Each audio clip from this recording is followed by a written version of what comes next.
வணக்கம் ஐயா, என் பேர் நாகலிங்கம். ராமநாதபுரம் மாவட்டம் கடலாடி வட்டம் கடைசி பஞ்சாயத்து சேர்ந்த சத்திரம் கிராமத்தில் விவசாயம் பண்ணிக்கிட்டு இருக்கிறேன். நான் ஒரு இயற்கை விவசாயி. கடந்த 10 வருஷமாக விவசாயம் பண்ணிக்கிட்டு இருக்கிறேன். அதுக்கு முன்னே வந்து ஒரு 12 வருஷமாக ஃபாரினில் விளாண்டுக்கிட்டு இருந்தேன். ஃபாரினில் விளாடும் போது நான் 1 லட்ச ரூபா சம்பளம் வாங்கிட்டு தான் இருந்தேன். ஆனால் எனக்கு அங்கே வந்து வெறும் பணம் மட்டும் தான் முக்கியமாக தெரிஞ்சு, மற்ற லைஃப்லாம் சரியில்லைன்றக்கான திருப்பி இயற்கை விவசாயத்துக்காக இங்கே நம்பி இங்கே வந்தேன்.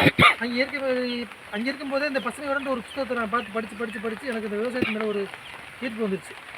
அப்புறம் இங்கே வந்த உடனே என்ன பண்ணேன், எனக்கு சொந்தமான இடம் இருந்துச்சு. அதில் போய் என்ன பண்ணேன், அப்போ நான் வந்திருக்க சமயத்தில் நந்தகுமார் ஐயான்னு ஒருத்தர் இங்கே கலெக்டராக இருந்தாங்க. அவங்க கூட ஏகாம்பரம் சார்னு ஒருத்தர் சேர்ந்து விளாண்டுக்கிட்டு இருந்தாங்க. அப்போ தச்சியெல்லாம் வேறு இன்னொருத்தர் மூலியமாக ஏகாம்பரம் சார் ஐயாவோட ஃபோன் நம்பர் கிடச்சி அவரை போய் கான்டெக்ட் பண்ணும்போது எனக்கு இந்த மாதிரி தண்ணி வசதி இல்லாமல் இருக்குது, எனக்கு ஒரு கிணறு வேணும்னு சொன்னேன். அந்த மாதிரி அவங்க ஐயா மூலியத்தில் ஒரு மகாத்மா காந்தி தேசிய ஊரக விளையாட்டு திட்டத்தில் ஒரு கிணறு அமைச்சு கொடுத்தாங்க. அந்த கிணறு வச்சதுலேருந்து என்ன ஆரம்பிச்சிட்டேன்னா, நான் ஒரு ஏக்கருக்கு பந்தலுக்கு நம்ம தோட்டக்கலைத்துறை மூலியமாக எனக்கு கொடுத்தாங்க. அதில் நான் இயற்கை விவசாயம் பண்ணிக்கிட்டு இருக்கேன். இப்போ இயற்கை விவசாயத்தில் வந்து ஃபுல் அண்ட் ஃபுல் எனக்கு இந்த ஏரியா பொறுத்தளவுக்கு இந்த பீக்கிங்காக தான் நல்லா அழிஞ்சிக்கிட்டு இருக்குது. அதனால் மார்க்கெட்டிங் ஈஸியாக இருக்குன்றதுக்காண்டி நான் பீக்கிங்காக போட்டுக்கிட்டு இருக்கிறேன். இதில் வருஷத்தில் பார்த்தீங்கன்னா குறைஞ்சபட்சம் ஒரு 5 மாதத்தில் ஒரு 6 லட்ச ரூபாய்க்கு நான் இதில் ஈல்டு எடுக்க முடியுது. இதுக்கு முதல்ல ஸ்டார்டிங் என்ன பண்ணோம்னா, ஒரு 10 டன்னு மக்கள் தொழு உரத்தை என்ன செய்வோம், ஊட்டம் விட்டுருவோம்.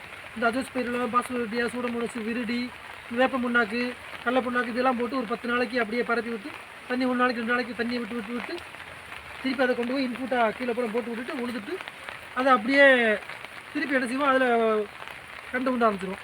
கண்டை உண்ட ஆரம்பிச்சிட்டோம்னா திருப்பி அதில் ஒரு சில இது காணாமல் எனக்கு என்ன செய்வோம்னா, அந்த மீன் அமிலம், பஞ்சகாவியா, ஜீவாமிர்தம், வேஸ்ட் டீகம்போசரு, இன்னும் ஒரு 4-5 விதமான உரங்களையும் கொடுக்குறேன். அது போக 5 கசாயம் 10 கசாயம்ன்றது நோய் தெளிப்புக்காண்டியும் கொடுக்குறேன். இதை கொடுத்ததுனால மொத்தத்தில் எல்லா நோயையும் கட்டுப்படுத்துறது, எல்லா விதமான சத்துக்களும் இதில் கிடச்சிருது. அதனால இப்போ வந்து இயற்கை விவசாயம்ன்றது ரொம்ப லகுவாக. இப்போ செலவுன்னு பார்த்தோம்னா எனக்கு வந்து ஒரு 50,000 அதிகபட்சம் தான். ஆனால் எனக்கு ஈல்டுன்னு பார்த்தோம்னா வருமானம் பார்த்தோம்னா ஒரு 6 லட்சம் எடுக்க முடியும். இது 5 மாதத்தில். எந்த ஒரு விவசாயத்தில் போனாலும் சரி இவ்வளோ ஒரு வருமானத்தை யாரும் எடுக்க முடியாது. வேணும்னா நேரடியாக கூட வந்து கூட என்ன இருந்து கூட நீங்கள் ட்ரைனிங் எடுத்துகிட்டு போகலாம், என்னை சோதிச்சுட்டு கூட போகலாம். அந்த லெவலுக்கு இன்புட் வருதான்றதை கூட தெரியுங்கிறவங்க நேரடியாக வந்து தெரிஞ்சுட்டு போய்க்கோங்க.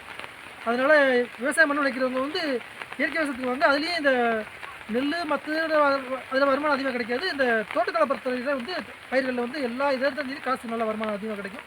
அதனால் முடிஞ்ச வரைக்கும் எல்லோரும் இயற்கை விவசாயத்தை பண்ணுங்கள். செயற்கையை நம்பி யாரும் போயிட்டு ஏமாந்துட்டு நிற்காதீங்க. வணக்கங்க ஐயா. இன்னொன்று